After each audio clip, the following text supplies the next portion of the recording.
you. I love you, everybody. Love you, Nazira.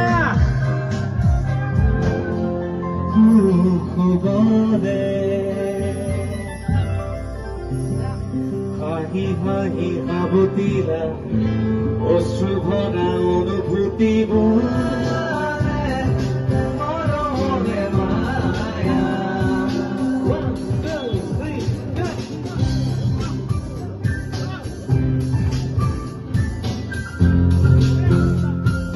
Green এছ'চিয়েশ্যনৰ joint secretary আৰু আমি মিলনদাৰ লগতে এই বৃহৎ এক পদক্ষেপ আমি হাতত লৈছোঁ। গতিকে আমি বিভিন্ন জেগাত আমি বানৰ ভুক্তভোগীসকলৰ লগত আমি মত বিনিময় কৰিছোঁ। লগতে এতিয়া আমি বৰ্তমান নাজিৰাবাসী ৰাইজৰ চৰণত আমি শৰণাপন্ন যে তেওঁলোকে যিমান পাৰে আমাক সহায় কৰক, যাতে আমি কিবা নহয় কিবা এটা হ'লেও সেই ভুক্তভোগী পৰিয়ালসকলক কিবা এটা হ'লেও আমি যাতে দিব পাৰোঁ।